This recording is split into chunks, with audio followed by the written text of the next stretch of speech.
my fellow Americans.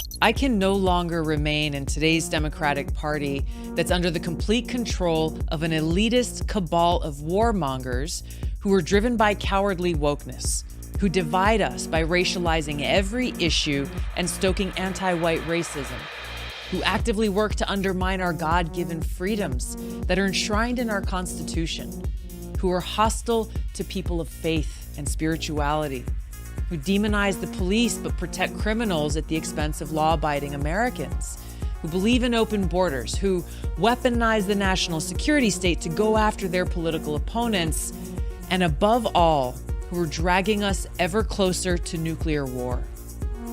Now, I believe in a government that's of the people, by the people, and for the people. Unfortunately, today's Democratic Party does not. Instead, it stands for a government that is of, by, and for the powerful elite. Now, I'm calling on my fellow common sense, independent-minded Democrats to join me in leaving the Democratic Party. If you can no longer stomach the direction that the so-called woke Democratic Party ideologues are taking our country, then I invite you to join me.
The Vietnam War and the push for US involvement was a result of the Gulf of Tonkin incident. A lie. The Iraq War famously is a result of lies. Wars in Somalia are a result of lies. The Second World War and the German invasion of Poland was a result of carefully constructed lies. That is war by media. Let us ask ourselves, of the complicit media, which is the majority of the mainstream press, what is the average death count attributed to each journalist?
Let me ask you a question. Do you think you should be the one to be able to decide when to pull the trigger?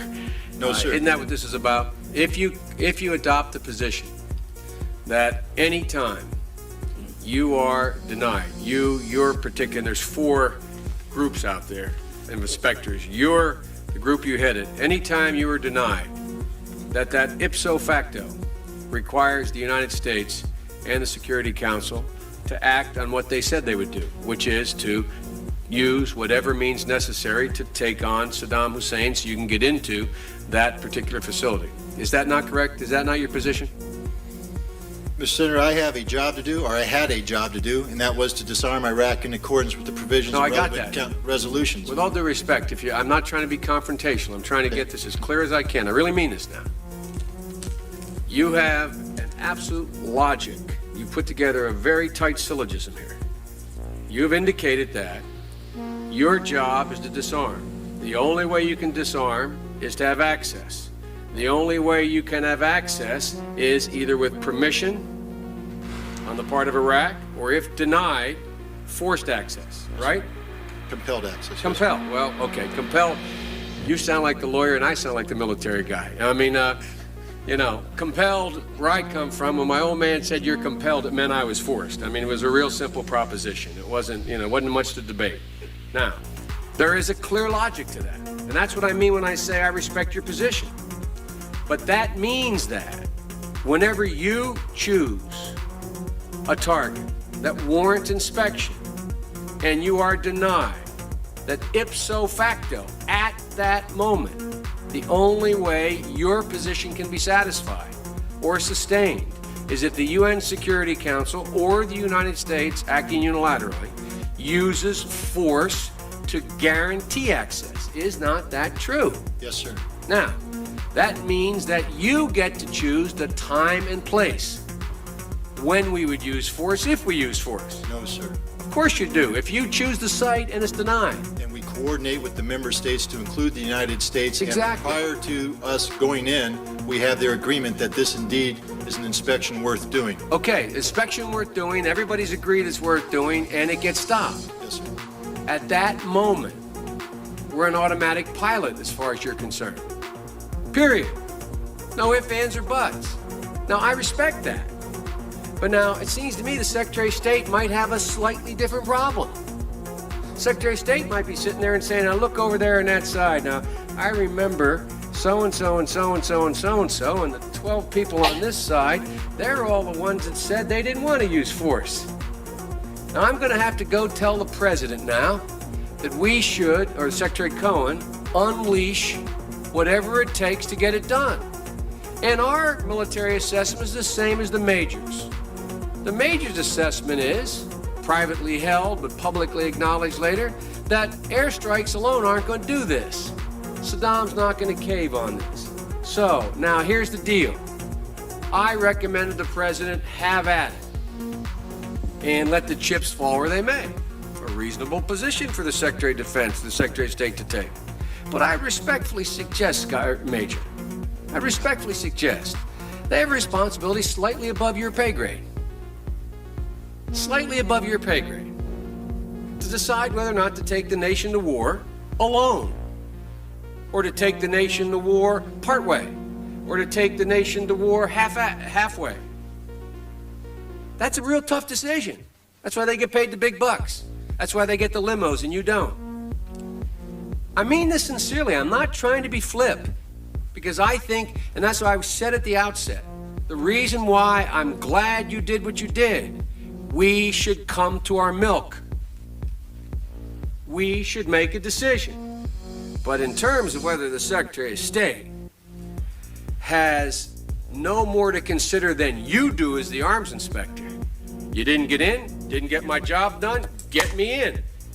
Period. You made the deal, right? That's the deal. A deal's a deal. Get me in. Scott Ritter, I'm ready to go. It's not how it works. Now, maybe it should work that way. But wouldn't you acknowledge that if you were President of the United States or the Secretary of State, you'd sit there and say, now, okay, old Scotty boy didn't get in. We said he should get in. We want him to get in. It's important that he does get in. They're not going to let him in, so what are we going to do now? We know that France and Russia aren't going to be with us. We're quite confident China's not. We've already run those traps. They're not there. We're not sure where the United States Senate is, but have at it, boys. Go get them. And by the way, Scott and the boys say air power's not enough. I think it's a legitimate debate, Scott, Major. I think it's a legitimate debate. But I don't think we should be putting it in the context of you have somebody up there at state saying, look, how can we weasel out of this agreement? We want to let this guy out there hanging. We're not this. It's a very practical political decision.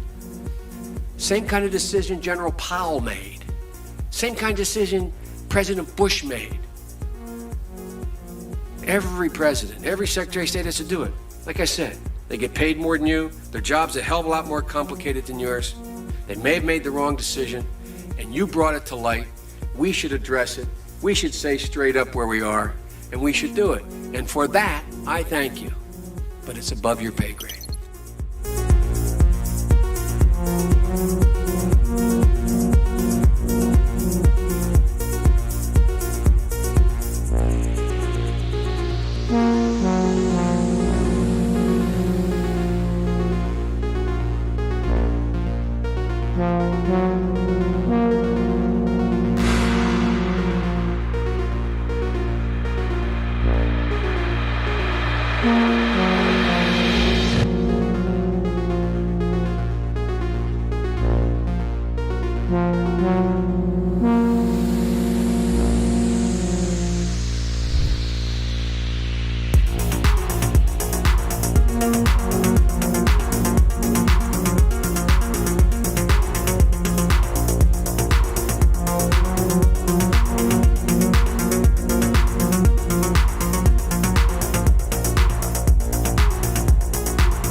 Rationality belongs to the cool observers, but because of the stupidity of the average man, he follows not reason but faith, and the naive faith of the proletarian requires necessary illusion and emotionally potent oversimplifications, which have to be provided by myth makers to keep the ordinary person on the right course.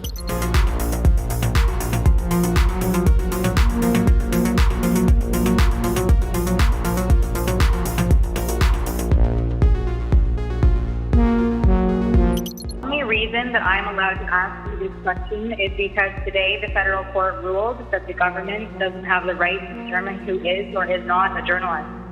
This is the second election in a row that the court had to overturn your government.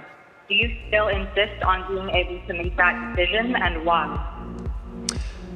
First of all, questions around accreditation were handled by the press gallery and the consortium of networks who have strong perspectives on quality journalism and the important information that is shared with Canadians. The reality is organizations like yours that continue to spread misinformation and disinformation on the science around vaccines, around how we're going to actually get through this pandemic and be there for each other and keep our kids safe, is part of why we're seeing such unfortunate anger and lack of understanding of basic science. And quite frankly, I won't call it a media organization, your group of individuals need to take accountability for some of the polarization that we're seeing in this country. And I think Canadians are cluing into the fact that there is a really important decision we take about the kind of country we want to see. And I salute all extraordinary, hardworking journalists that put science and facts at the heart of what they do and ask me tough questions every day, but make sure that they are educating and informing Canadians from a broad range of perspectives, which is the last thing that you guys do.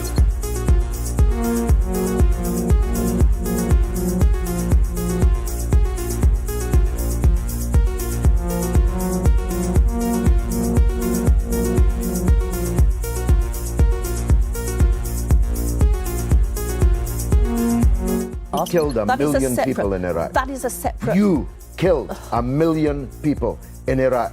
It's incredible that you have the brass neck to be sitting here now urging another Iraq war. George, after if what I was you've already still in done. Parliament...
There can be no doubt that Saddam Hussein has biological weapons and the capability to rapidly produce more, many more.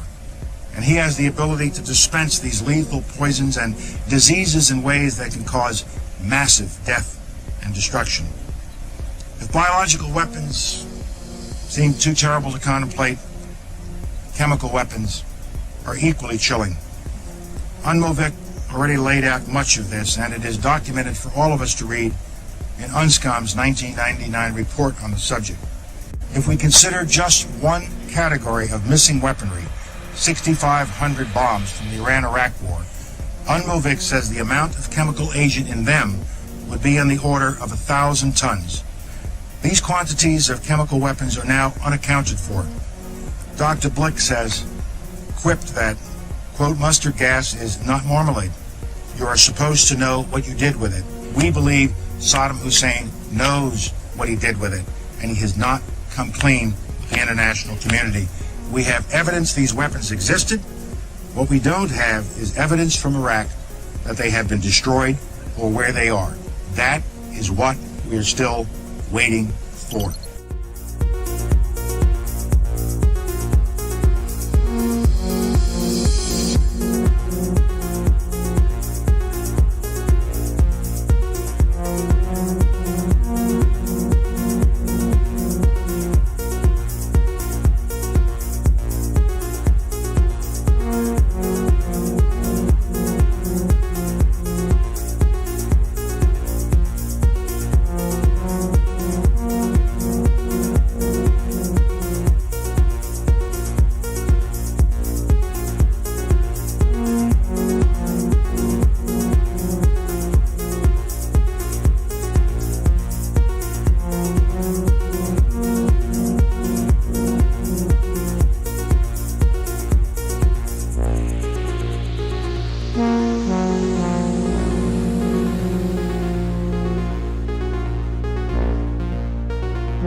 Dr. Fauci, knowing that it is a crime to lie to Congress, do you wish to retract your statement of May 11th where you claimed that the NIH never funded gain-of-function research in Wuhan?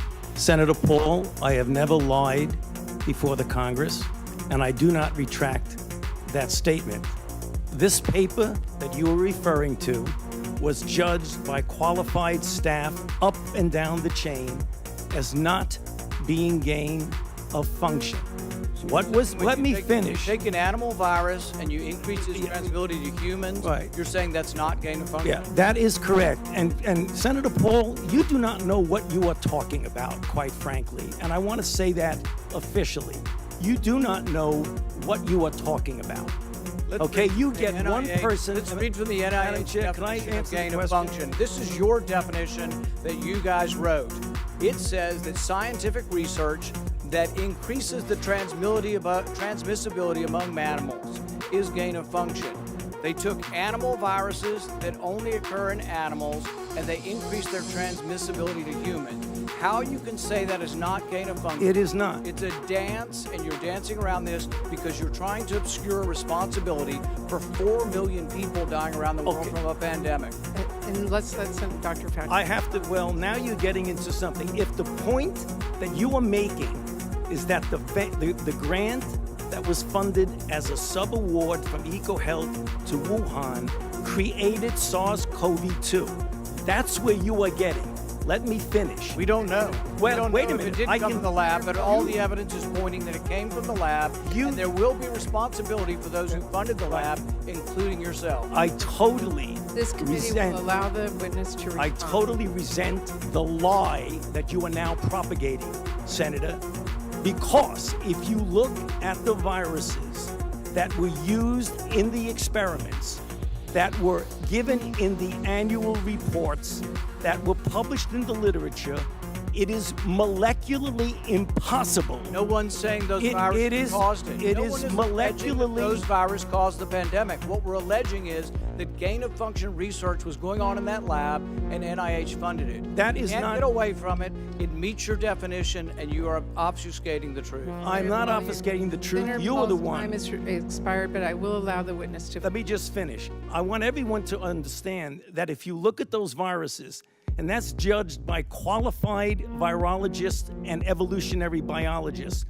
those viruses are molecularly impossible to result in SARS-CoV-2. Those viruses caused the pandemic. We're saying they are gain-of-function viruses because they were animal viruses that became more transmissible and human, and you funded it. And you admit the truth. And you implying... Senator Paul, your time has expired, and I will allow witnesses who come before this committee to respond.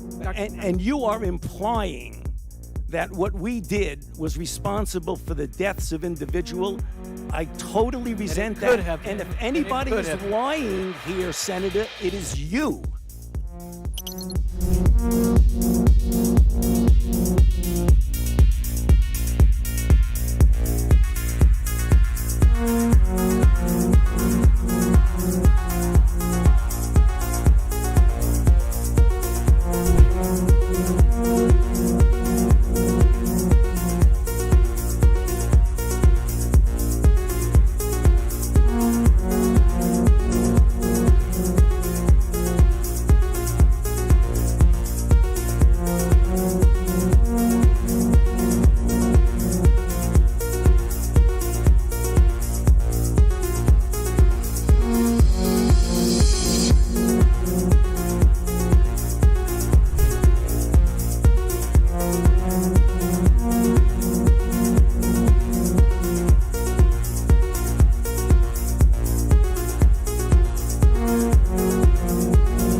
Whatever our hopes may be for the future, for reducing this threat or living with it, there is no escaping either the gravity or the totality of its challenge to our survival and to our security.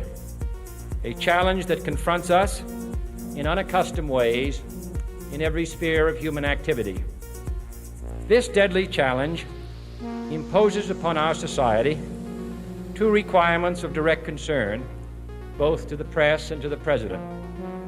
Two requirements that may seem almost contradictory in tone, but which must be reconciled and fulfilled if we are to meet this national peril. I refer first to the need for far greater public information, and second, to the need for far greater official secrecy.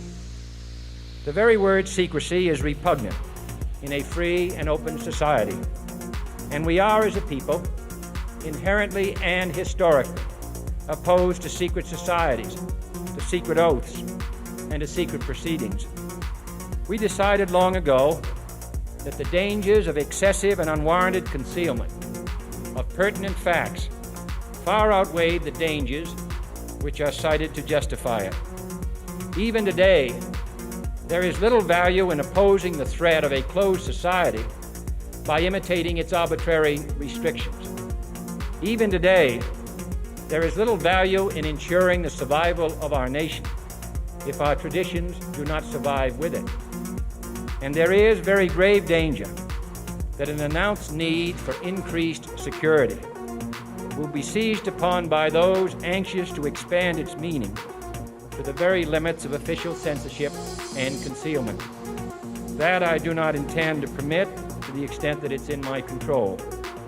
And no official of my administration, whether his rank is high or low, civilian or military, should interpret my words here tonight as an excuse to censor the news, to stifle dissent, to cover up our mistakes, or to withhold from the press and the public the facts they deserve to know.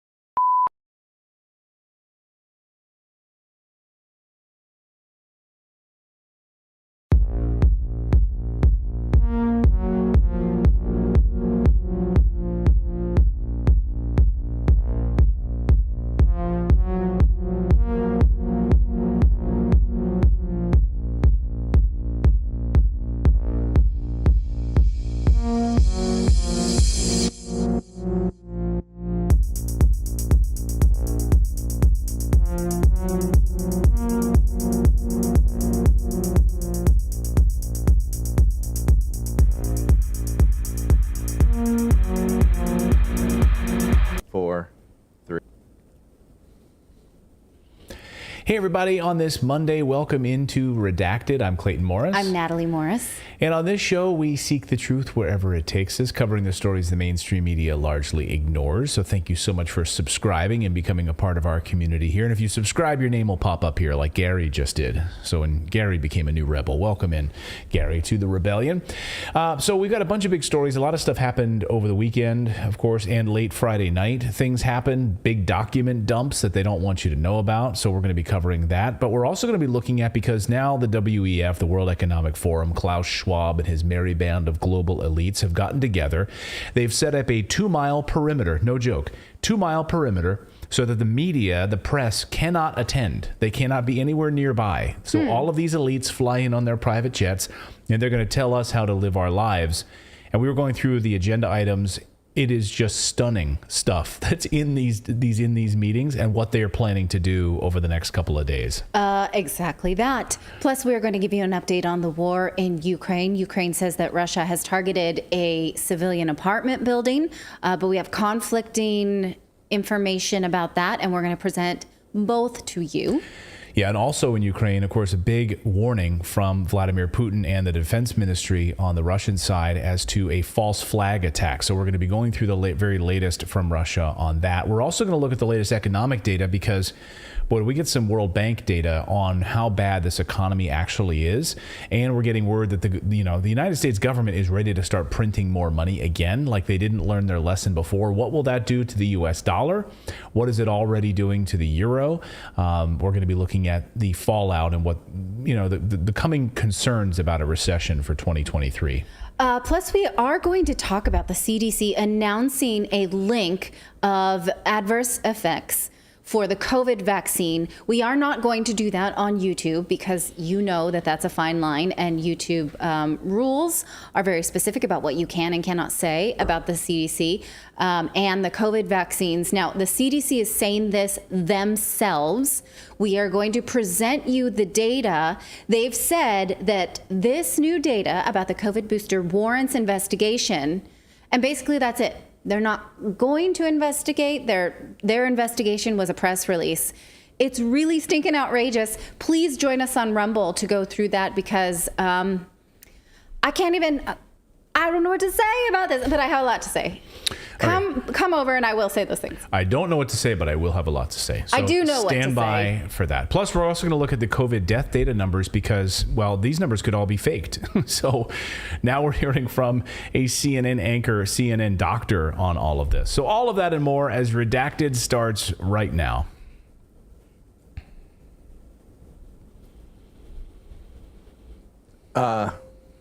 We think. Hold on a second.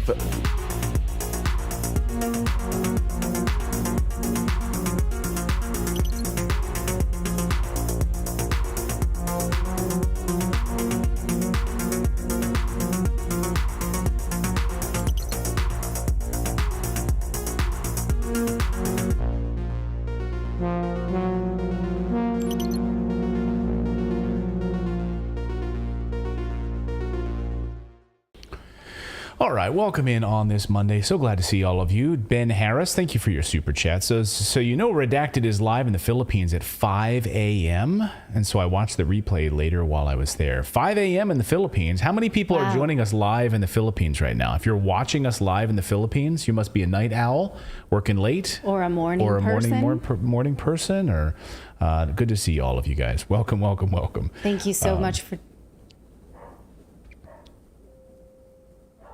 Okay. Philip's having some tech issues on his side, so but welcome in. Welcome everybody. Hope everyone's doing well on this Monday. Hope everyone had a good weekend. You know what I found so striking this weekend is because in our introduction to the show, we say we do the stories that the mainstream media largely ignores. These are big stories that the mainstream media is just sort of choosing not to cover or giving you a foregone conclusion. And this weekend, our 12-year-old son said something and he used the term mainstream media. And I kind of laughed because I was like, where'd you get that? We were at dinner and our son and my nephew, and they were all kind of kibitzing and talking at dinner. And there was just like some random comments. And my nephew said, "Oh, I didn't know about that." And or he said something, and my son said, "Oh, that's because the mainstream media tells you to say it," or something like that. And I was like, "What?" Like, that's good. We don't really talk like that at home. We sort of look at stories and then we say, well, we reject that because of this. But I don't know. Maybe he's watching our show when he goes to bed at night. Yeah. That's awesome. Yeah. He better not be. Yeah.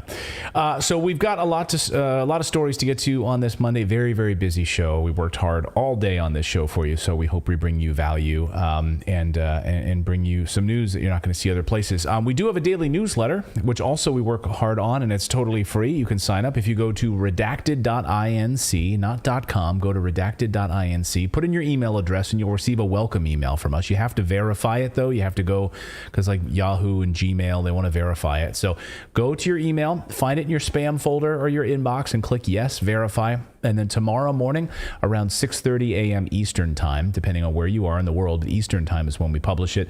And then you'll receive a newsletter you can read in about 5 or 10 minutes over your cup of coffee. It's very important for us to stay connected with you because God knows big tech censorship, they can shut us down anytime they like. And that way we can stay connected with you. And we have a great way to do that and provide value to you with a great newsletter as well. So please check it out. Redacted.inc is the place to go. Muzzbuzz in the chat says their children already know about the lies of the mainstream media. Good. I am okay with our son watching our show. He's supposed to be in bed right now. Well, I don't think he's watching right now. If he wants to watch it later, there's nothing we say here that I would. It's probably the conversations he and I are having on Twitter. Yeah. Yeah. Stop that, please. No, I try to keep the swearing to a minimum. It's the Philadelphia in me comes out. I'm a Philly boy, so it comes out in me. And I grew up with a father from Baltimore who, veteran Baltimore, who was not afraid to say some off the cuff swear words. Yes, but his favorite term was jerk ball. Yeah. So well, when he would get cut off in traffic, jerk ball was the thing that he would say. That's what I try to do. I try to not, if I can try, I try my best to not throw on the swear words. I do my best. It's not the swear words, it's the content. The thing is, if our son brings up something that we might say without all of the context behind it, he could be labeled as a certain type. Yeah. And I don't want him to get alienated for certain things that he's just not ready to defend yet. I wonder if those of you who have children feel like this, because you don't want your kid to be like, climate change is not real or whatever. And then, people right. dogpile him and he's like, that kind of stuff. So anyhow, are we ready to go, guys? Yeah, we are good to go. Philip's back, ready to rock and roll on this Monday. So let's have a great show, everyone, shall we? Thank you for the chit chat here. Wait till I'm ready. Okay, you ready? I'm ready you now. Adjusting yourself? Yeah. Got your all your stuff, your lady parts all ready to go? Got my wedgie out. I'm all good. All right, let's get into it. So the World Economic Forum in Davos, and the globalists have flown in on their private jets. I mean, the amount of private jets is unbelievable. Now, they've cordoned off, according to reports, about a 2-mile radius. So they know that the media is interested in this. Maybe not the mainstream media. The mainstream media would love to go there and just hobnob and rub shoulders and, hang out with all of these elites. They are doing that. They are the hosts of most of these panels. And doing feature pieces and things like that, like the CNBCs of the world. Like, that's fine. They're not going to do any negative coverage or actual coverage, right? So they've kept away anybody else, like independent media. You're not allowed to get anywhere near this event if you are independent media, which of course is the case. So these globalists come together. This arguably could be one of the most important meetings they've ever had, because there's a number of big things on the table right now. First of all, a central bank digital currency, the CBDC, right, where they will control all of the money supply. They will tell you that you can't go to the store because you've already been to the store too many times. You've driven your car too many times. Your carbon footprint is too high. They are very close to putting this in place. That's just one of the pieces that they're going to be discussing during this week. Yes. So, the archetype of Davos man is unelected global leader who's making decisions for society at large without having the backing or the choice of the people, right? So these are things that powerful people are choosing for us that we may not choose if we were given the opportunity to vote for them or put them in power. So the program overview for this year's Davos, I spent the afternoon looking through it and thinking, well, what are they really talking about? I admit I'm going to go through this with a little bit of cynicism, but I feel like the last couple of years gives me license to do that. So let's just kind of put on our cynical hats. And if you feel less cynical than me when I present these and you think, well, that's probably benevolent, that's okay. You're free to say that too. But let's just see, okay? Let's see. What do you think about that? I think that's great. And by the way, yes, Rebel News is there trying to get in. I don't know if they've, I'll check in with them to see what they've been able to get there. But, you know, they're certainly rabble rousers. And so I can't imagine that they're going to be able to get up close and get access. They're going to try to get attendance on their way in and out if they can get access. It'll be interesting to see how their credentials work to get into this area. But anyway, go ahead. Let's dive into these forums. Okay, so let's just look at the program overview. They say, you know, this is a critical Davos because the world is at a critical inflection point. The twin triggers, they're calling it, of the COVID-19 pandemic and the war in Ukraine rattled an already brittle global system. Economic growth in the world's largest economies is stalling while navigating headwinds from rising food and energy crisis.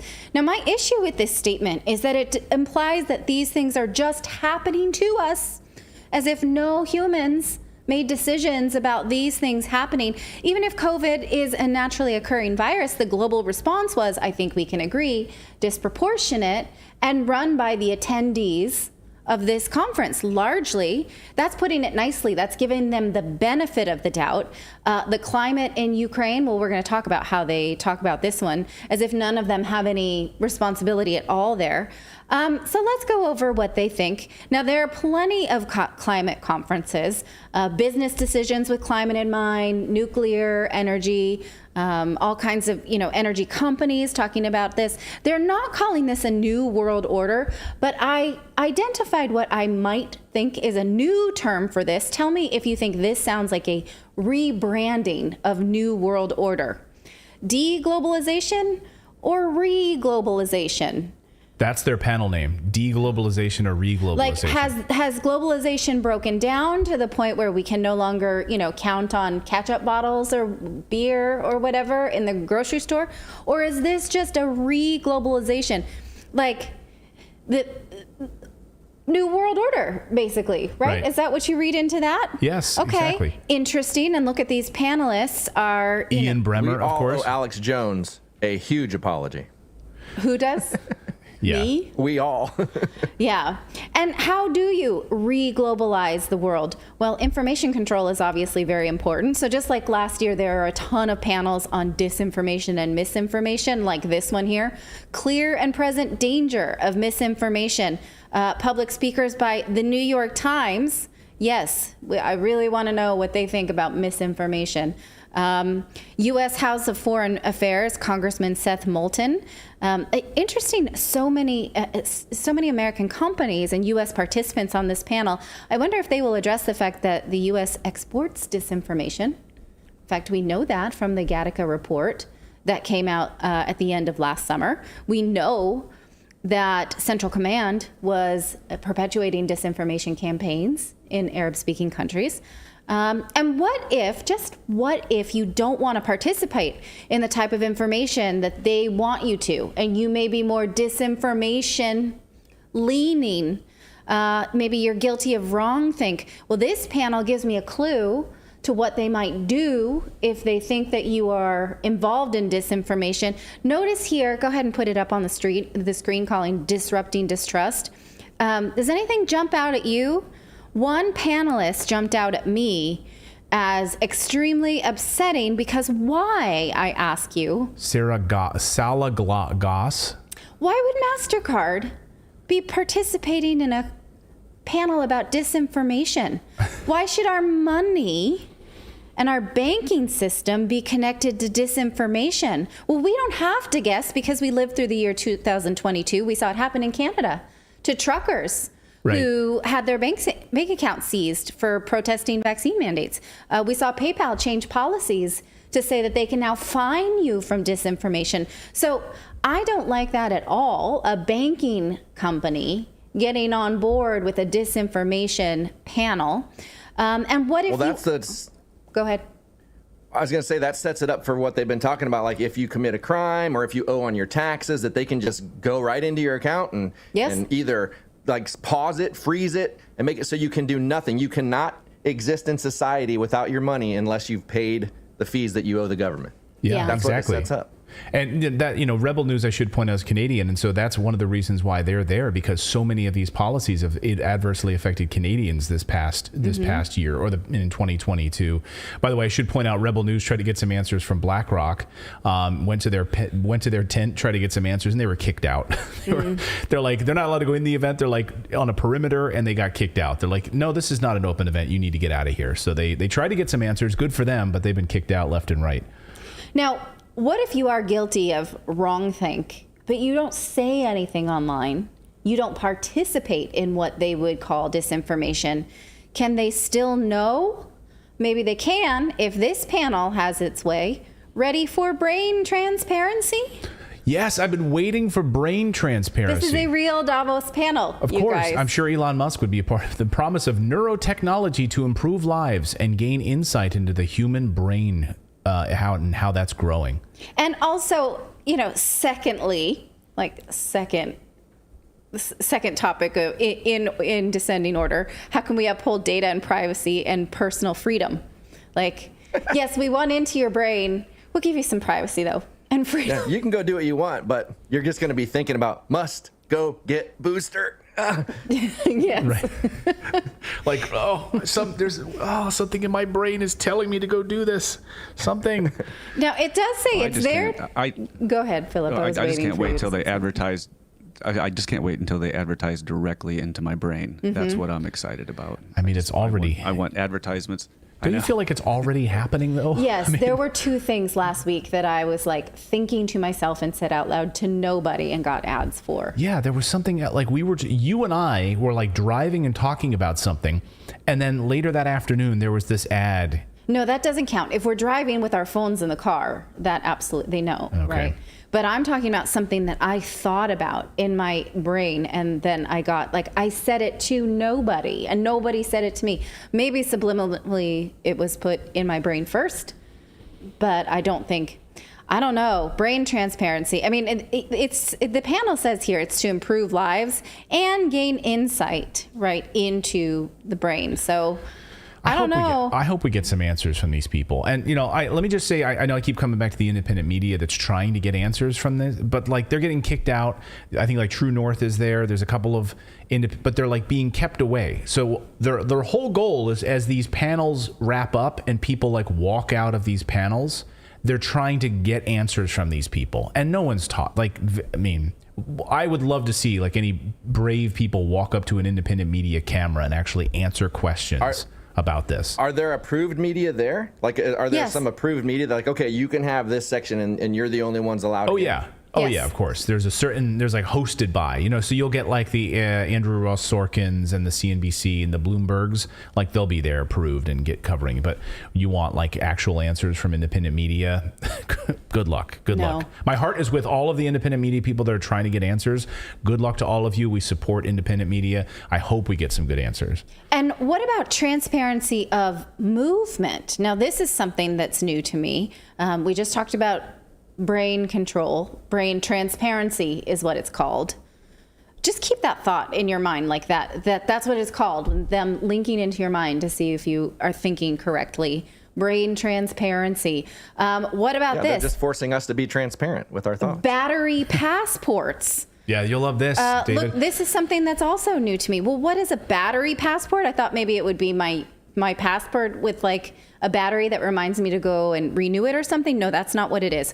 I looked up what it is. A battery passport is something that you put in your electric vehicle, and it sends real-time monitoring services for your vehicle. A lifetime history and real-time monitoring service. And David Gellis from the New York Times is one of the people there who's part of this panel. It tracks you, basically. Now, a Tesla can already do a lot of that. It knows where you've been, and it knows, what you've done. For instance, I had a friend who was using the backup, the parking thing, and that it parked itself wrong and hit a curb, crunched itself in pretty well. And they could run a diagnosis and say, oh yeah, you didn't park this. It was on autopilot. When a lot of these cars have like a black box, right? I mean, a lot of these cars have now, you can see what actually happened. It's like a airplane sort of like black box in these cars. But this is something new. They're going to track your car through your battery, basically where you go. Here's an ad I found at like batterypassports.org or something. There's a whole association about this. That of course. Basically, and so, as they continue to talk about the fact that we all need to upgrade to electric vehicles, well, this is another reason why it gives them access to our movement, which, arguably they already have with our phones, but more.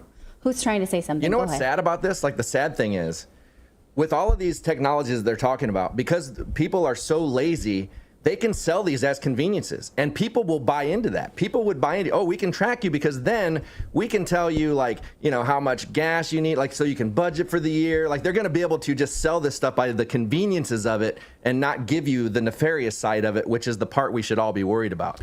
This is exactly why we should all be worried about it, because you're right. It's the control and it's the monitoring and it's to tell you how to live your life. And once we have a central bank digital currency and they see that you traveled too much this week in your car, therefore your emissions numbers are high, therefore you are not allowed to go to visit your grandmother in Sacramento this weekend because you've hit your limit.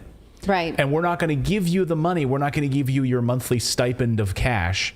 I mean, this is where this stuff is going. We're already seeing it, by the way. Yes. And talk about, like, the fact you guys are different because you control your kids' media, but look at how this thing right here controls so many kids these days. They are glued to these things 24/7. They already control them. So think that's going to be a way to easily say, hey, now we're going to implement these things into this device that you already have that's going to make your life so much easier. You don't have to do anything. We're going to take care of you. And they're going to be like, oh, great. Yeah. Yeah. It's convenient. It's all so convenient, right? Like, the other week. Yes, sorry, go ahead. I was just going to say, like, that, like, especially with like electric vehicles, like the push to electric vehicles, they're going to push as like a security measure, like, we can just shut off cars, think of stopping crime by shutting off a getaway vehicle and stuff like that. And they want all this implemented, but that whole security, like global security thing is something they like to throw in there on these little, like, inching toward just total control. Yeah, good point. Good point. Or even like the other week, last week, Clayton was complaining we didn't have steel wool, like to scrub pan. Like, we could just think it, right? And it would go straight into our shopping list. We wouldn't even have to pick up the phone and type it into our shopping list. Like, you could just think Neuralink, that I need steel wool. Or I could blink one eye, like Costanza with grapefruit in my eye, just like blink. And I'm like, one blink gives me steel wool, and Okay, let's move on. Last year, there were a few panels discussing sport, and particularly like excluding Russia from FIFA type of panels. This year, there is more of that, which is interesting because after the biggest sporting event on the planet, the World Cup, you would think that it has become clear that people do not want social change with their sport. They want sport with sport. But nevertheless, here is a panel. Sport in industry and society. How do we use sport to shape healthier and inclusive communities? Okay. How about maybe you just let sports be? I don't know. That's an idea. That's one idea. Regarding COVID, Pfizer will be there to participate on a panel about responding to pandemics with faster vaccines. Wait, what? With faster? Because the recent booster rollout is going so well. Look at this. 100 days to outrace the next pandemic. Can we create safe and effective vaccines in 100 days? And, we're going to give Albert Bourla the microphone on that one because... Here's the answer. Even though... No. 100 days? Look at all the data that is out there that says you cannot vaccinate your way out of a pandemic, like an active pandemic. Like, that is like... Yeah. Oh, no, but despite the, current situation around the COVID vaccine, this is still showing you that business leaders still value this way as a solution, and that we have to be ready in the next pandemic because it took more than a full year to get vaccines into arms during the COVID pandemic. So they think that's unacceptable. Well, anyone asks tough questions, and the answer is no, because the people on that panel are Tony Blair. So Tony Blair, warmonger, the guy that helped kill 1 million people in Iraq. That's an interesting choice, right? He didn't make any decisions during, as far as we know, like, he wasn't in power. No. And so, no, there's no reporters there. There's no independent media that could ask any interesting questions about Albert Bourla. Like, hey, here's an idea. We just got we just got word about these new CDC numbers. The investigation on Friday. Any care to talk about that? Let's see. Let's watch this panel if they actually allow us to see it, to see if any of these answers, if these questions come up. All right. Well, I'm in these screens that I'm showing you. It says the date and the time in Central European time. So if anybody does want to watch that, you've seen it on the screen when you can. I have a question. Not all of them are being streamed, though. Of course not. Question. I have a question. We have a lot of corporate and government representation there. Where's the people's representation in this? Like, where is our voice in this whole scenario? Like, the New York Times is there. It looks like they're... There are a few elected leaders. That's the people's paper. The paper of record is there. The New York Times is there. So, when you say elected leaders, you mean bought leaders that are there. Like, I'm talking about actual representation for people that are actually going to counter any narrative that might be there. Is there a counter narrative to any of this allowed on stage? Isn't the whole point? Isn't the whole point that they're there to save us? That we are idiots. We don't know what we want. Yes. We don't know what we need. They so do. You don't so invite why would the we people. be represented? Touché. You're the proletariat, exactly. So they're there to save us. Yeah. They know what's best for us. Yeah. So just shut up and go along with it. Okay, and that is, when you see like how it's all part of one standard groupthink, right? It's COVID vaccines, climate change, tracking people, tracking their money, central bank, and warmongering. That is made clear by this panel. Ukraine's peace formula, which sounds great. This comes from the head of the president of Ukraine's office, from Andriy Yermak. Now, it's interesting that they are starting to use this word peace. Zelensky continues to use it, and he started to use it when he spoke to the U.S. Congress last month. But what he means by peace, he was very clear about. So every time we start to hear them talking about peace, we need to be really clear on what they're actually saying. So listen to him tell us when he told Congress. Russia could stop its aggression, really, if it wanted to, but you can speed up our victory. I know it. And it will prove to any potential aggressor that no one can succeed in breaking national borders, no one committing atrocities and reigning over people against their will. It would be naive to wait for steps towards peace from Russia, which enjoys being a terrorist state. Russians are still poisoned by the Kremlin. The restoration of international legal order is our joint task. We need peace. Yes, Ukraine has already offered proposals, which I just discussed with President Biden, our peace formula, 10 points which should and must be implemented for our joint security, guaranteed. Okay, so that's not peace. That's security. That's saying he wants to join NATO and Western forces to secure. That means we will have peace by beefing up the guns inside of our borders. And joining EU and joining NATO. Right. Exactly. He wants peace with guns. Peace with guns. Peace with weapons. Right. That is not peace.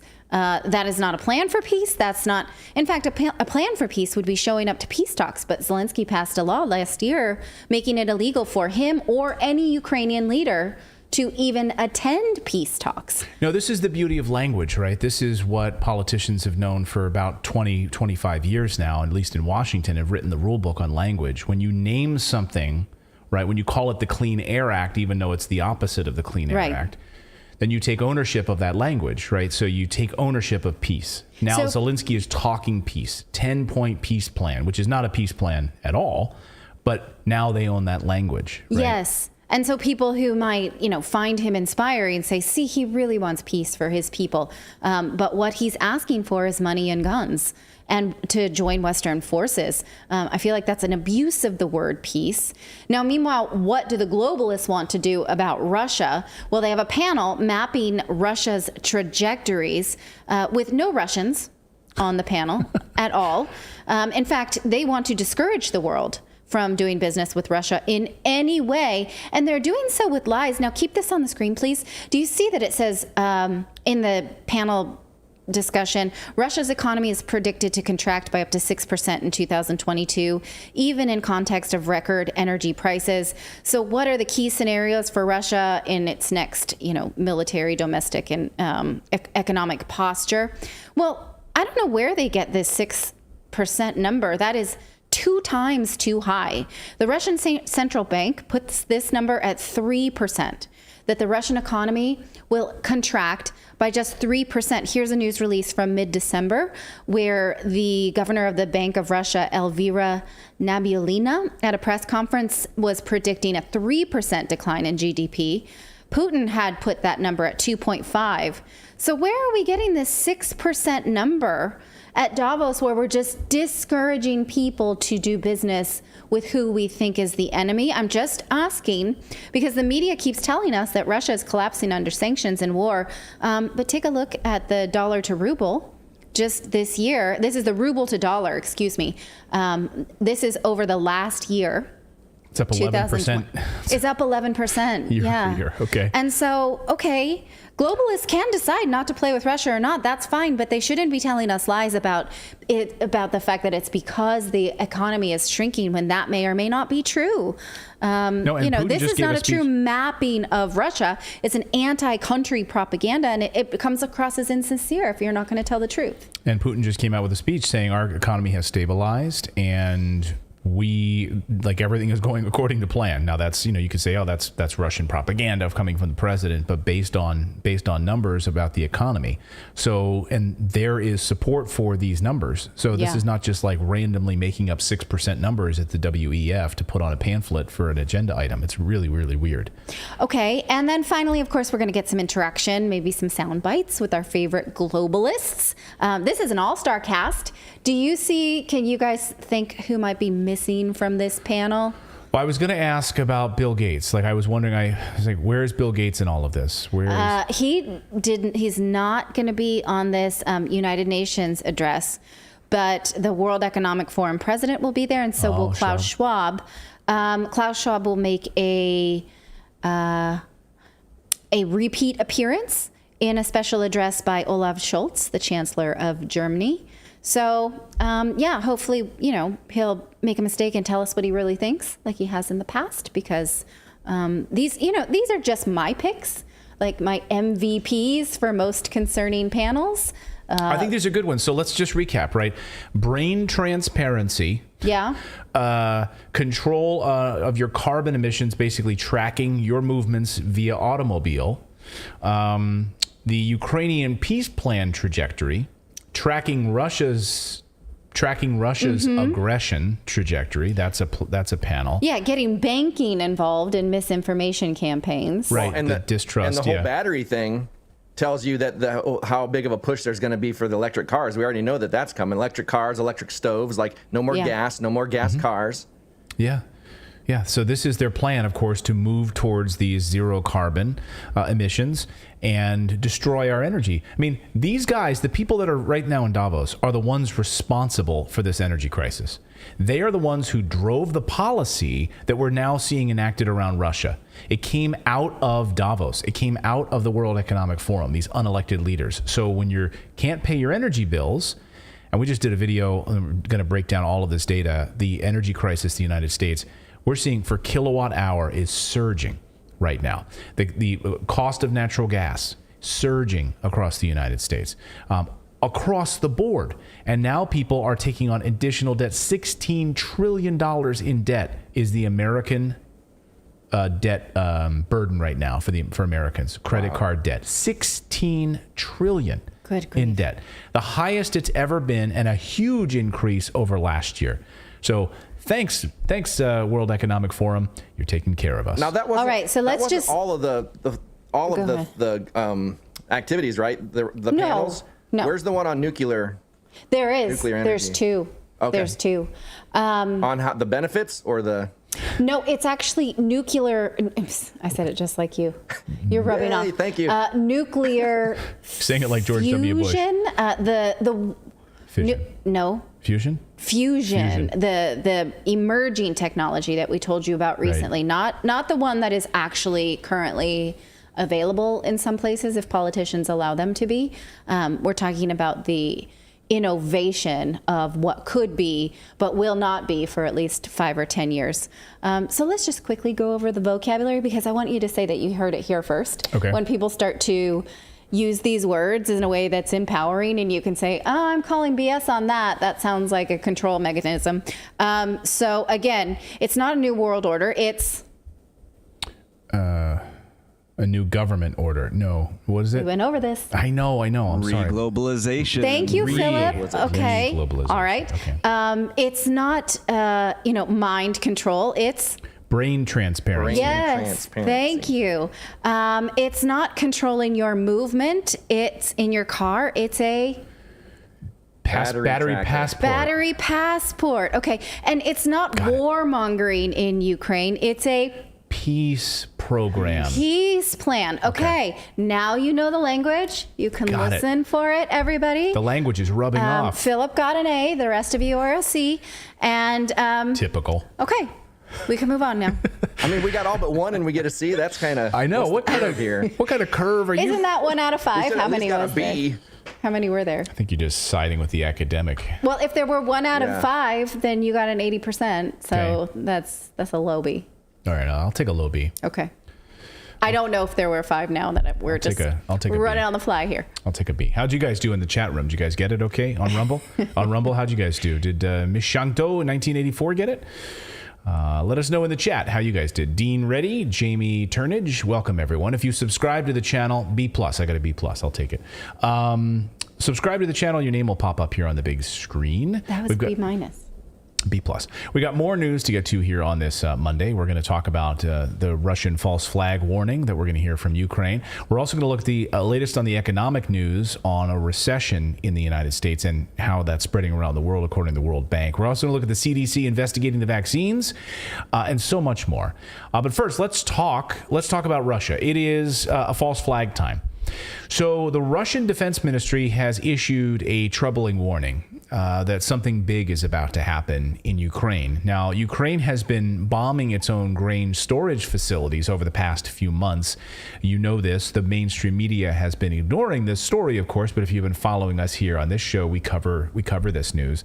Now Russia is warning of a major false flag attack coming from the Ukraine military around grain facilities, grain infrastructure. So you're hearing it. Now we'll see if it happens, like Nord Stream pipeline or the Crimean Bridge, right? The Kirk's Bridge. So the Joint Coordination Headquarters of Russian Federation for Humanitarian Response in Ukraine just issued this emergency statement saying that the SBU, the secret police of Ukraine, are going to be responsible for a large-scale attack in the next few days to discredit Russia's activity with the grain deal. Okay, food, grain deal, and to be accused of creating a shortage of food in Ukraine. This is the plan that apparently they've uncovered. Western media has been ignoring these war crimes attacking the food infrastructure since the beginning of this war. Again, we've been covering it. Eva Bartlett, a great independent journalist, friend of the show, she has been covering it. She's been documenting the Severodonetsk region. Of course, here is an example. Here's photos that she took after Ukrainian shells destroyed the grain infrastructure, burned it to a crisp, and destroyed it. So, hey, food supply destroyed. And so in the car... Go ahead. I was going to say, that's what peace looks like. I was wondering what peace looked like. That's part of Zelensky's 10-part peace plan. Blow up our own food and then blame it on Russia so that they are accused of war crimes. I think he meant pieces. His pieces plan, not... Pieces of bread plan. So the Ukrainian intelligence service is planting mines in granaries. And then after its explosion, according to the Russian Ministry of Defense, the Russian Federation will be accused of allegedly intentional elimination of grain stocks in Ukraine. I'm quoting them now. Sparking starvation, they say, and therefore, quote, disrupting the grain deal. Western media will present this incident as, quote, another atrocity committed by Russian forces that requires a, quote, harsh response of the international community, the United Nations, etc., NATO, response. A group of up to 30 Ukrainian professionals in explosives and employees of the Security Service of Ukraine arrived in the Kharkov region for preparing for this sabotage, according to the Russian Ministry of Defense. Again, take this with a grain of salt, if you'd like. The granary is owned by V. Uvarvov, a non-staff employee of the Security Service of Ukraine. So it's owned by the SBU. There's also identification data for the chief of the group and all of its members, as well as their current location that they've been tracking. So they know exactly where they are. So we'll see. In the wake of the Ukraine's army's failure and on the eve of the meeting of the NATO defense ministers in Ramstein, Germany on the 20th of January, these resounding provocations, they say, are being used by Ukrainian authorities to put more pressure on the opinion of Western countries for achieving large-scale supplies of modern armaments and hardware for the armed forces of Ukraine. The idea is show how bad Russia is in attacking its own people and its grain, the grain supply, and then that will further push Leopard tanks, further push Germany to send more armaments, further push Poland to do so, further push the United States and NATO to do so. So that's the plan. Again, these are the reports this afternoon. We'll see. It'll be easy to track if this happens. But I kind of like announcing these false flags ahead of time, like we saw with the dirty bomb, and of course the reporting on that, by calling so much attention to it, and hopefully. Now, independent media like us will likely cover it. I mean, we are covering it. I don't know who else is going to cover this story. But if the New York Times covers it, maybe the Washington Post covers it, then it's in the larger newspapers, and then maybe it's not likely to happen. Yeah. Because if it's out there, then this protects the grain supply, and then it's, And then people don't starve. Good plan. Yeah. So we can actually stop it by giving this story coverage. Right. Like, that's a reason to do this story, because it might actually protect people. So, meanwhile, that's one part of this story. Meanwhile, what the hell is happening in Ukraine? Do you remember a few months ago when Russia attacked Poland and killed a bunch of Polish people? And Zelensky then immediately called for World War III and NATO to attack Russia. Remember this? Watch. Вже поширюється на територію Молдови. А сьогодні російські ракети ударили по Польщі, по території нашої дружньої країни. Загинули люди. Прийміть, будь ласка, співчуття від усіх українських братів. Скільки разів Україна говорила про те, що нашою країною держава-терорист не обмежиться. Польща, держави Балтії – це питання часу, коли б російський терор пішов далі. Треба поставити на місце терориста. Чим довше Росія відчуває безкарність, тим більше буде загроз для усіх, кого можуть досягнути російські ракети. Now, of course, that didn't happen, right? The Pentagon almost immediately said that it wasn't Russia, right? The Pentagon came out, to their credit, almost immediately. It was like, we don't have any confirmation of that. And then very, very quickly, independent journalists were able to confirm that immediately the shell was Ukrainian, was not Russian. So it turned out Ukraine had attacked Poland. And reports that I'm hearing are that Zelensky had to fly to the UK and actually apologize after this. Because there was even President Biden came out, was like, no, there's no evidence to support this. This was Ukrainian. So there was a lot of behind-the-scenes apologies. Yeah, I was going to say, I wonder if his apology voice is a lot different. He's like, I am so sorry. Like, it's higher pitched. And it's like, did you ever hear that, like, the Elizabeth Theranos, or is it a Theranos? Elizabeth Theranos? Yeah. Or is it, Elizabeth Theranos. Like this? Where she talked like, she was like, I, make drugs. And then when she was like private, like her voice was like much more like a woman. It's like that. It's like the acting, So that didn't happen. The Pentagon almost immediately shot that idea down. Journalists confirmed right away that this was not Russian. And so it turned out Ukraine had attacked Poland. We now know that was the case. It looks like the same thing happened this weekend in Dnipro. And this is, of course, again, Ozzy Peter in our chat room right now says, didn't Ukraine bomb its own apartments over the weekend and blame Russia? Yeah. So that's exactly what likely happened here. So you're looking at footage right now of what happened at this apartment complex. At least 29 people were killed. A missile struck an apartment building in Ukraine this weekend. Ukraine is officially had accused Russia of doing this and targeting civilians. But one of Zelensky's top aides, I think, let slip on this. Yes. So this is interesting, right? So Alesky Aristonovich came out, a senior advisor to Zelensky, and said that the Ukraine had shot down a Russian missile that landed on the apartment building, which has happened multiple times in Kyiv so far that they've said, where there's not even a Russian missile. They've launched these crappy old anti-aircraft weapons, and they've shelled, basically fallen with these old shells on their buildings. Basically, is what happened here. Yes, Arestovich immediately went on a podcast or a media appearance and said, well, yes, we were shooting down missiles and it landed on an apartment building. Now, the mayor of that town called him something like a filthy dog or something, shut your filthy mouth kind of thing. He was dogpiled. And then the Ukrainian military claimed in an official statement that it has no weaponry that would be capable of shooting down missiles, even though Zelensky on Saturday night admitted in a national address that the Ukrainian army had shot down more than 20 missiles in this raid. So it doesn't completely make sense that for them to say, we don't have the technology to shut down missiles like this, but we did shut down 20. Now they're kind of parsing out, well, this was a super fast one, and we don't have that super fast technology. We got 20 of the slow ones, thankfully. Right. But the super fast ones, we missed it and they bombed it themselves. So you can tell that this story doesn't pass the smell test. No, something smells fishy with it. But at the heart of all of this, of course, is that the shelling continues on civilian infrastructure. I mean, all you need to do is follow the independent journalists who were there, like Eva Bartlett, Patrick Lancaster, Vanessa Beeley, and others, excellent journalists, Wyatt Reed, and others who watched with their own eyes as civilian infrastructure has been attacked. But now that, of course, the Ukrainian media is completely run by the state, right?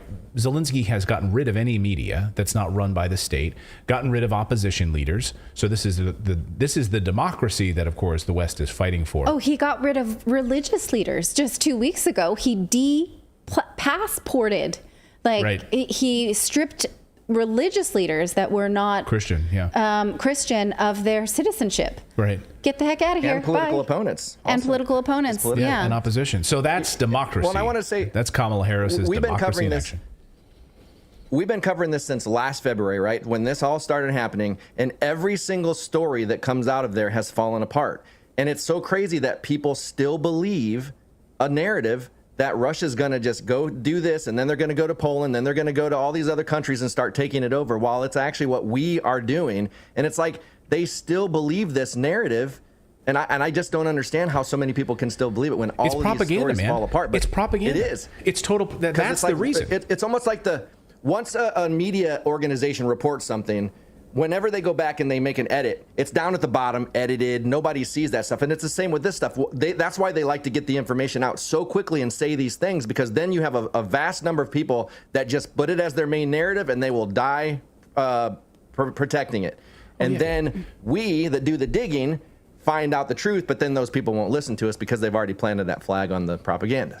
Yes. And even, when I search the news for the newsletter and I'm writing for these stories, I really look closely to see, is the mainstream media saying this, or are they being really careful about attributing this to somebody else and passing it off as their own words? And most of the time they report this in a way that gives them an out, but the average reader won't notice it. The average reader will absorb it as fact. And it's just, if that's not your job, if you're not trained for this, I too was a newspaper writer, then you might not notice, and then you would just swallow all of this stuff. No, isn't it Mark Twain that said, a lie, or what is it? A lie can spread all the way around the world while truth is still putting on its pants in the morning. Something like that. That's exactly what happens here. So when people are tuning into CNN, or they're reading the New York Times, or they're reading other propaganda or mouthpieces of the intelligence community, or they're reading the BBC or other just total garbage newspapers and news sources, they're getting their first run of these stories, and then they're not going to get the nuance later when it's actually totally discredited and the stories come out, the truth actually comes out. That's the sad part here. So they keep buying this kind of garbage, hook, line, and sinker. And a Ukrainian journalist was discredited. Watch this. So this is amazing. Was this Ukrainian journalist part of the mouthpiece of the media, the state, was exposed by locals, like the local babushkas, the local ladies there, were basically saying, And they're saying, no, we know who's attacking us. And the journalist was basically pretending that the town was being shelled by the Russian army. But the ladies were quick to call her out and correct her. Watch this. This is an amazing moment here. There'll be a one-sided ceasefire. As you can see, there's no ceasefire, no matter how strange it is. She says, oh, come on. Я была oh, come только on. что из Харькова. Почти, только ракетами. Так the ракетами missiles. всех обстреливают. И Львов, и Киев. Всех Shot обстреливают. everyone with missiles. А нас обстреливают. Украинские танки. We are shot at by Ukrainian tanks. She says, you're saying they're Ukrainian tanks? She says, yes, of course. Just like this. И вот это тоже украинский? Это тоже украинский танк, потому что русские там, а танк он оттуда стреляет. Is that amazing? This is no, I know it's a little hard. I was trying to talk over it for those of you that are driving. I know I hear from the taxi drivers, I hear from the Uber drivers that tell me, they're like, Clayton, can you translate it? We're driving. I don't want to get in an accident. So let's just play it again. I'm going to mute it this time, Philip, if we can, and I'm just going to talk over it. So the reporter is just trying to do a news report, like a fake news report about Ukraine. Okay, you be the reporter and I'll be the lady. Let's try that. Okay, so my role is in yellow, yours is in white. Got it. Okay, so there's a woman there basically yelling right back at her like, no, you're full of crap. Like, no, you're totally making this up. So watch. I'm the civilian. Okay, go ahead, play it. All right, there will be a one-sided ceasefire, but as you can see, there's no ceasefire, no matter how strange it is. There is. Oh, come on. In the Kharkov region, it had stopped. It's just come back from Kharkov. Almost only missiles, but shot at everyone. And Lvov and Kiev, everyone shot at with missiles. And we are shot at by Ukrainian tanks. Are you sure these are Ukrainian tanks? Yes, of course. Just like at this city. There he stands and shoots at the city. And this is also Ukrainians? These are also Ukrainians because Russians are this way and the tank is shooting from that way. Boy, that journalist was like, I think I'm going to be losing my job. I'm supposed to be telling people that this is amazing. This is the propaganda that people are seeing. So even a Ukrainian journalist is there covering this, and she's like, oh, we got to lie about this because this is... She's like, knock it off. And so the SBU is likely going to come to her house later and make her disappear. That's what happens. Don't say that. And maybe she's well covered. No, I mean, but the SBU and the United States State Department on their website, when they cataloged Ukraine as one of the most corrupt countries in Europe, on the U.S. State Department's website in 2021, you can clearly see what they say about the SBU disappearing journalists, disappearing people. And so this is exactly what they do. And as Douglas McGregor was saying on our show just the other day, these are the people that disappear. Like, these are the people, sadly, where they round them up. If there's people leaving the battlefield, they leave. This is what ends up happening. We also heard the same from Larry Johnson, former CIA analyst, who said the same thing. So if these people are defecting, these people are not towing the company line, they suddenly disappear, sadly. Unbelievable. So Russia was targeting civilians or not? That's a question. It hardly matters to Western nations, though, which pledged more weapons in the aftermath of this event over the weekend. So we saw this apartment attack, and then immediately, like, the West is like, see, that's why we got to send Leopard tanks. That's right there, that apartment complex, shelled by who? It doesn't matter who shelled that building. We need. They got 20, but they didn't get the fast ones, so let's send them faster stuff. Yeah. Basically. Okay, got it. Well, and I just want to do a kind of shameless plug here. Like, this is why it's important to, like, share these videos, because, like, I watch a lot of other independent journalists, and a lot of them are polarizing figures. And those of you that watch them probably know who I'm talking about. I'm not going to name any names. But like Clayton and Natali, like, they just deliver the news in a very digestible way. And the thing is, like, that's the only way you're going to get people to get beyond the propaganda is to share this stuff. So people that can't support financially, or even if you can, sharing these videos and getting them out to people helps us more than you know, and it helps spread that message. Because like Clayton was saying, if this message is spread enough, we could potentially be responsible for stopping some of these things from happening. Yeah, just like we saw, you're right about that. So if you share this video with someone, just, I don't know, click the share button, share it out via text message to a friend, a family member that might be interested in learning about this stuff. But just like when we were covering the CDC, just like when we're talking about the vaccines, just like when we're talking about boosters, etc., like the fact that maybe someone stopped getting one of these things and may have saved their life because they saw something that we covered here on the show that they might not have gotten from CNN. Right. That is amazing. Like someone maybe didn't have some kind of adverse event because of something we shared here. That's amazing. Sure. And I think a lot of people feel, I was talking to a friend recently who said, I've been really uncomfortable with this war in Ukraine and I wasn't sure exactly why. Well, if you start to dig into exactly what the Ukrainian army is up to, what they represent, and how the West is dragging this along, costing Ukrainian lives, then you'll see exactly why you feel uncomfortable. But you can't put a pin on it if you're reading the Wall Street Journal or the New York Times or CNN. No, you can't, because you literally have an American. I saw a report from an American Special Forces who joined up with Ukrainians on the Ukrainian side, and he left and he said, you wouldn't believe what's on their website. Or he was teaming up with these soldiers. He ended up opening up their laptop, and on the guy's laptop he had pictures of the Third Reich. He's like, oh wait a minute, that's who I'm joining up with, and Americans don't even know about that. I'm hearing a lot of background noise. You guys hear that? Yeah, I'm hearing that too all of a sudden. I was just going to say, people are saying, hey, is there any way you could get us a shorter shows to share? But we're putting out shorts now. So the shorts are digestible. We're putting those out every day. So if you see those on the channel, those are really nice little clips that you can share. Yeah, do you guys hear that? Sorry, I don't know. Is your laptop playing something maybe? No. I wonder if anybody else can hear that? It's like a phone call. Yeah, someone's phone call. Where is this coming from? I don't know. In the chat, can you guys hear what we're hearing? It's Hunter Biden's laptop. Somebody's watching something. Let me check all my browsers, but have we verified it's not the laptop? Mute the laptop. My laptop is unplugged, so. Okay. Yeah, it's not that. They're saying no, they don't hear it. Yeah. So that means it's somebody playing in just our ears. So it's coming from either Clayton, David, or me. I'm looking through my stuff, but let's get. Yeah, it's not me because I have nothing open but the call.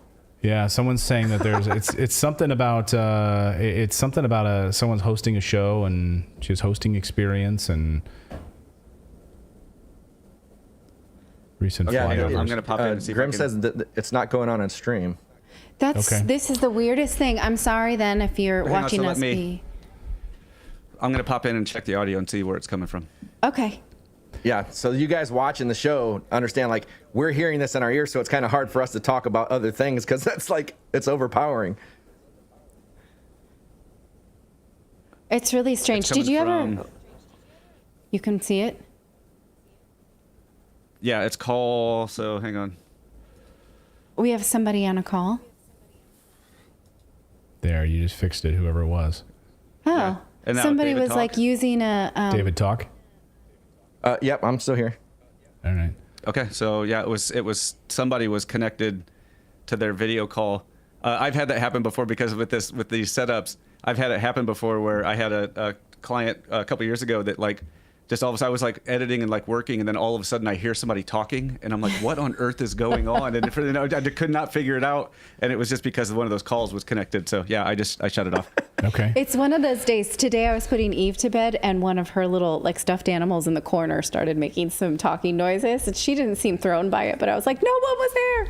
No, there's all this crazy internet stuff going on today, so I had some Mercury problems, retrograde ends today, so. Oh, there you go. Okay. Oh, great. All right, well, we've got more news to get to here on this Talky Monday. Whoever's phone call that was, we enjoyed listening in. Thank you so much for dialing it up. Hope she gets the job. Yeah, but she does. It was part of the World Economic Forum. That was the private conversation there. So anyway, we're going to be talking about the recession, the coming economic numbers. You're going to want to stick around for this. What does this mean for your bank account? What does this mean for the U.S. dollar? What does it mean for the euro? What does it mean for global setback? We're going to tell you what the World Bank has to say about that. We're also going to look at the latest from the CDC and the vaccines. We're going to be jumping over to Rumble for those stories in just a little bit. Remember, we are at rumble.com/redacted is our Rumble channel, so make sure you're subscribed over there. A little bit later in the show, when we talk about the CDC, we will be jumping over to Rumble fully, exclusively on that. So rumble.com/redacted. But first, let's tell you about our friends over at Moomoo.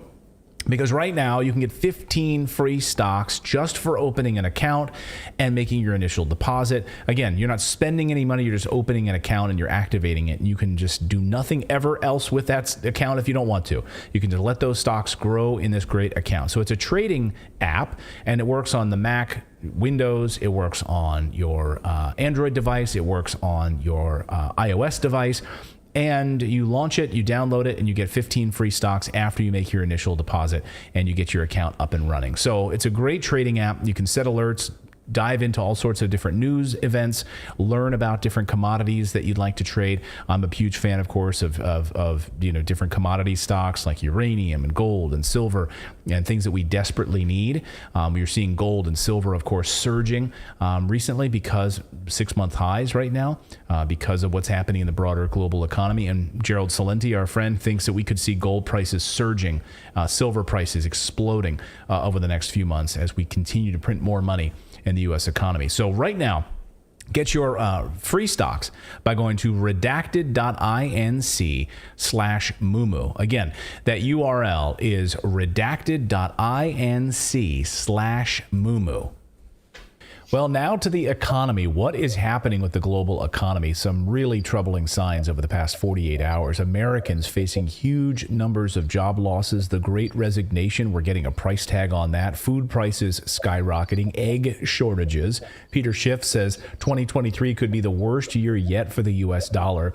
And the World Bank says, hey, get ready for a massive recession. So what is the truth on all of this? I wanted to talk to someone who understands the economics of what's happening, someone who's plugged in deeply to the commodities markets, gold and silver. That's Kevin Demerit, who is the CEO of Lear Capital, which is the largest precious metals firm in the U.S. Kevin, welcome back to the show. Good to see you. When we spoke back in October, you said at the time, this was a prediction, but based on data, you thought that the time was up for the U.S. dollar, and it looks like you were right. What made you say that at the time, and are you more convicted now than ever about the U.S. dollar?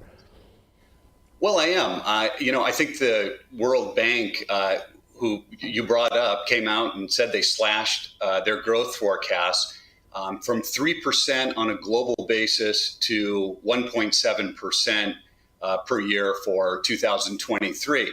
So, people think of these percentages, and I think it just goes right over their heads. But when you really think about it, and you're talking about growth, think about you're working at your company and sales fall off by almost 50%.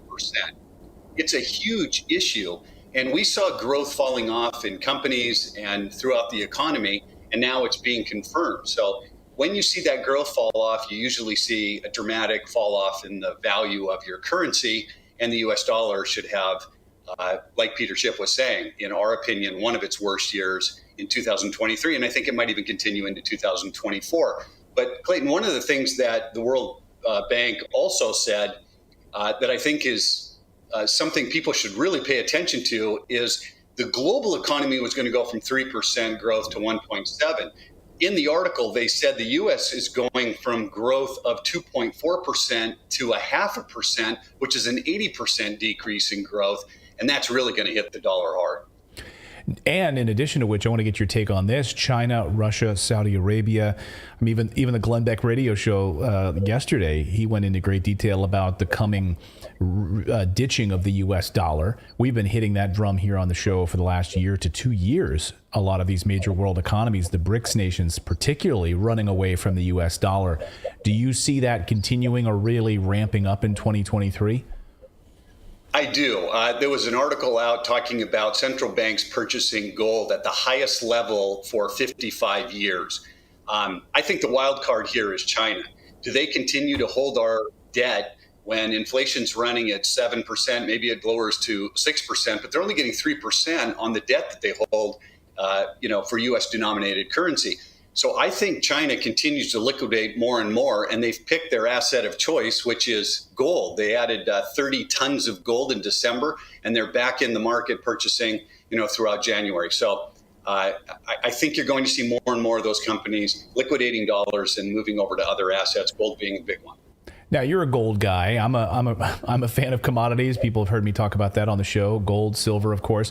So when you hear that the Federal Reserve is arguably moving towards this digital currency, you see this bigger push now to get rid of cash and move us towards a system where they have control of our bank accounts, sort of a social credit score. They can amplify that anytime they want.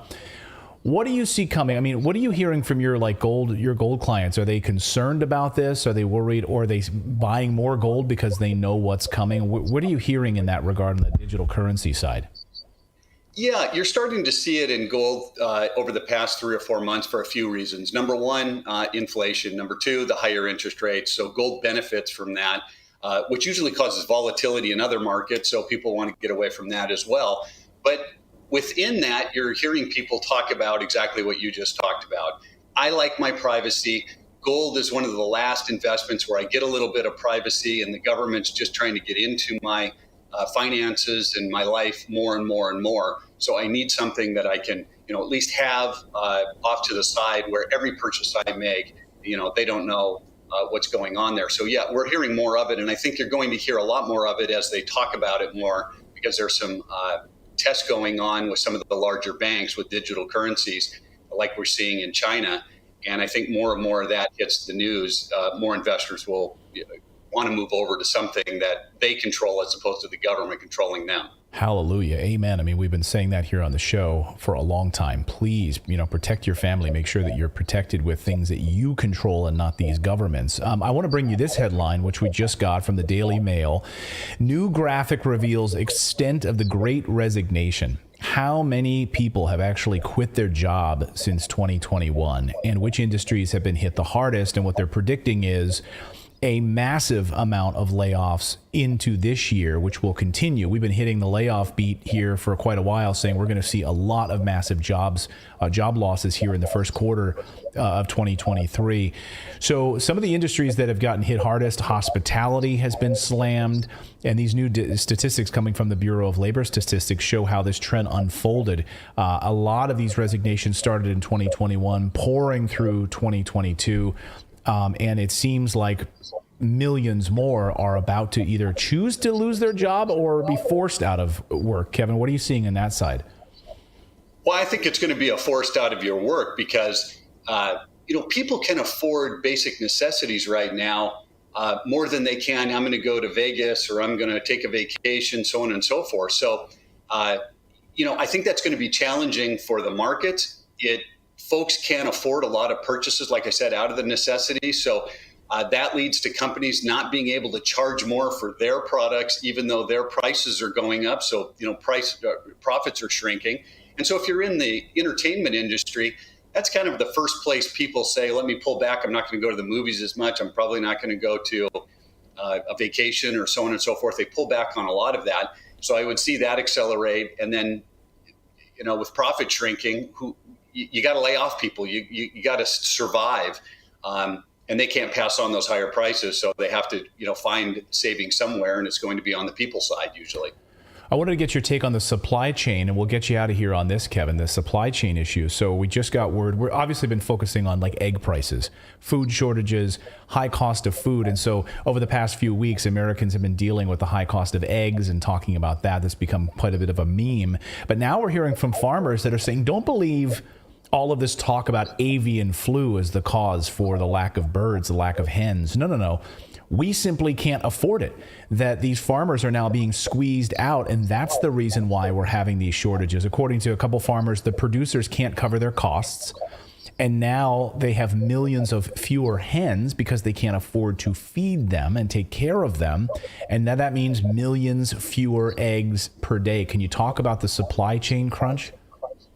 Yeah, you are seeing that supply chain crunch everywhere, and the government wants to talk about the fact that it has to do with China or it has to do with, something else, because they never want to talk about inflation, right? It was transitory when everybody in the world knew that it wasn't going to be transitory if you thought about it for 9 seconds. And this is more of the same. It is inflation. The cost of goods is going through the roof. They need to slow it down. And people just can't get their companies to make any money. They have to find ways to cut costs. It's either going to be people, It's going to be less hens. It's going to be something out of the equation because you can't pass on all of the price increases they're seeing to consumers. They can pass on a little bit of it, but at some point, consumers just don't have the money. You need to stay in business. You need to shrink your business. It's going to be challenging for the stock market. Makes it challenging for the real estate market. It makes it challenging for business. And when you see those kinds of price increases that are having this kind of a dramatic effect, you really need to look at your investments to try to figure out how to, maybe take advantage of an investment that's going to benefit from higher inflation, higher interest rates, a weaker dollar, and some of the things that are going out there with digital currency, so on and so forth. This will continue, in my opinion, Clayton, into 2024. And that's why the World Bank is saying that we're going to see the slowdown going into that year as well. Well, I'm sure a lot of people coming to you guys right now to get advice on gold. Where can people learn more about what you guys do as far as like protecting an IRA with gold or rolling over a 401k into gold and silver? Yeah, we have a gold wealth protection guide, has a lot of answers to some of the questions you were answering about inflation and how to protect yourself against the volatility, inflation, higher interest rates, so on and so forth. And I'd really suggest looking at silver right now. What an incredible opportunity. Last time gold traded this high, silver prices were double where they are right now. So I think that's an incredible opportunity for people to look at.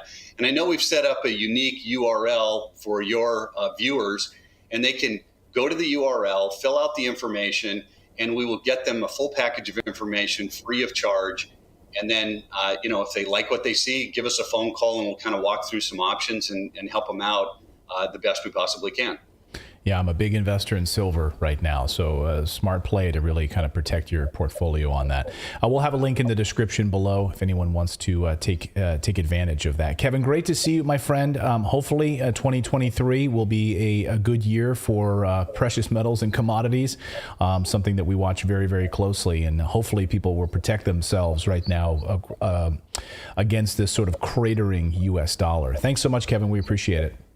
You bet. Thanks, Clayton. Yeah, and as Gerald Celente just said, I mean, he literally said like silver is going to explode this year. And Peter Schiff just a few moments ago, just speaking on Dan Bongino's show, saying that we are about to see, he says the recession that everybody denies exists is going to get much worse. He says that some people in the mainstream media seem to think a big stock market rally is in the cards, and he says, I don't see that, and that optimism is unfounded. And if we see any kind of rally at all, it's going to be because artificial quantitative easing and additional throwing of the money. I saw someone in our chat just now saying these homeless camps are getting bigger. And of course, yeah, you're going to see some of these. Yes, I just finished the book San Francisco by Michael Schellenberger, and specifically about why these homeless camps are getting bigger, how there's a new term, it's not new actually, but one that was unfamiliar to me, called the homeless industrial complex, because there's a lot of people who get wealthy on having these programs where they say they're helping homeless people when really there's no accountability whatsoever, and they continue to preach body autonomy. As in, like, I have the right to not be pushed into rehab if I'm an addict. I have the right to shoot up in public. I have the right to poop on the street and live there. And in fact, in San Francisco, I think sometime in the last 2 or 3 years, the city had to replace 300 street lamps because a corroded one from urine, from people peeing on them. People, not dogs, had fallen on a car. So it corroded and fell over. So many people pee on the streets. And so, I mean, this is something that is pervasive in liberal cities, and there's a reason for it. And it's not for a lack of interest. It's for a lack of accountability and this idea that we should not help people through their debilitating addictions.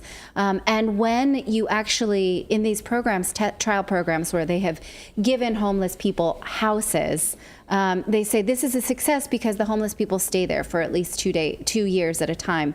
But almost 50% of them still die. This is a problem with addiction that we are unable to solve.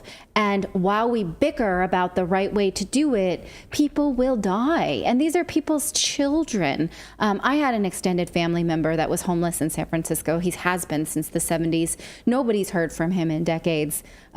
We're presuming he's not alive any longer, but I know what his mother went through, my aunt Eva, because maybe I shouldn't have said a name, but she's dead now and you can't trace her. But that's not her name. I doubt any of our viewers are like, I'm going to get to the bottom of Aunt Eva. You're right. Don't say her name. But I know that the sort of tragedy of not being able to reach your son, knowing they're out there, knowing that people are selling to them. These mothers, these stories are horrible of these mothers who like continue to put ID bracelets on their children because they're like, if they're hospitalized all the time for overdoses or being stabbed or whatever, the drug dealers have machetes. And I watched let me just finish this point. Yeah, and they said that they keep losing the bracelets. And so she's like, I think I'm going to have my phone number tattooed on him because then at least the ER will know how to reach me. Can you imagine feeling that desperate mother to mother? That's something that is just, I can't conceive of it. But we can send $120 billion to Ukraine so we can take care of them and we can take care of that economy. Go ahead, David. So there's a YouTuber named Sav Says, and she did a documentary where she went and was looking at the homeless in San Francisco. And a guy showed her that they have these locations where they can go get paraphernalia to do drugs for anything they want. And they were even telling them how to use it, gave him a whole bag full of stuff, spoons, lighters, ties, everything you would need to do whatever drug you wanted. And he also asked them, can you point me to any place I can go to get help to get off drugs? And they're like, yeah, we don't do that. But just gave him all the supplies. They do not. Yeah. And well, even though they... Natalie... Go ahead. Oh, go ahead. Oh, I was just going to say, maybe you can answer this because you were from California. So it wasn't it, because if I remember correctly, and it's been a while since I read it, that there was all these comprehensive drug treatment programs in California that were kind of like mandated by the state that have to be there to treat people. And then they gutted the finances for it. So that they pulled all of the funding for these programs. So you still have these mandated programs that have no funding. And I think it happened in the 90s, I want to say. There's some of that. And then progressives like to say that Reagan pulled the funding for mental health. It actually was Kennedy that started to close the mental health facilities that are like the stuff of movies. What's the sanatoriums or sanitariums? The Angelina Jolie movie, Girl Interrupted. Yeah. It's ironic that Kennedy did it. Yes. If you know about his sister. So. Oh, I don't know anything about his sister. Oh yeah, the Kennedys. He had a sister that had probably depression, but some kind of mental illness, and they put her in a facility that lobotomized her, and then they kept her hidden for the rest of her life. Yeah. Oh, I didn't know this. But I think that it was at the time there was an appetite to close those facilities down because they were thought of as cruel. And like I said, now they're the things of movies, right? We make movies about how cruel we were to people with mental health. But it didn't really allow them many places to go. A lot of those places became, instead of federally run, were state run, and it created a lot of problems. And yes, there were rehab facilities, but now there's this shared, I guess, not shared, but this sense of the fact that putting people in rehab programs is racist. And so we shouldn't do that because it funnels people of a certain race into this type of lifestyle. Arguably, you can say that it's racist to leave people of color in communities that are overrun by guns and drug dealers. That's racist to leave people living in a community like that. It's racist to not help somebody because you think their skin color should, I don't know what. But this is also part of a sickness that's preventing any real change. Yeah, if you just read Chaos about the 60s and the 70s in the San Francisco Bay Area, it's an amazing book. It's 1,000 pages, and it's, really tracks Charles Manson and, of course, the history of the CIA and a lot of these drug dens that the government was actively involved in infiltrating, CIA specifically, and allowing these things to go forward. So they would use these as an opportunity to infiltrate these different groups and go inside of these different drug groups. And so the government has been actively involved in keeping these things going for a long, long time, specifically in California. Yeah, and like I said, there's a lot of hands in the pot because California continues to up its spending on homeless problem. And New York spends, I think it's like a third of what California spends per homeless person. And New York is actually doing quite well with their homeless problem. And California does not, because every hand in the pot has no accountability to actually rehabilitate people or help people or get them off the street. And then because there are these free programs where, like David was saying, they'll give you all the drug paraphernalia, they'll give you somewhere to sleep, they give you a tent if you want, it becomes a feeder. More people will come in for those resources because in the Tenderloin district, they were even giving them the drugs. Yes. Yeah. Oh yeah. They'll give it out. And as Driftboat in our chat says on YouTube, he says even they supplied the acid. The CIA did. Like, they've been doing this for years. So really, really troubling. Again, people don't want to talk about it. The mainstream media doesn't want to talk about it, but we will talk about it here. So please subscribe to the channel. We really appreciate it. We're going to move to Rumble now because we've got two big stories we're going to be covering that we will be censored and blocked about. We still can't talk about it, surprisingly, even though now the CDC specifically is talking about it and mainstream media is talking about it, but it's still part of YouTube's guidelines that we will be blocked, censored, community strike, and kicked off if we talk about it. So our Rumble channel is rumble.com/redacted. The live stream will continue over there, so come on over to Rumble. Again, rumble.com/redacted. We're going to cover the CDC investigating the vaccines. We're also going to look at a CNN anchor, CNN doctor, on the COVID deaths. So we've got two big stories we want to cover over there. Again, rumble.com/redacted. Come on over to the 20,000 of you who are on YouTube right now. Come on over right now if you'd be so kind. All right, welcome.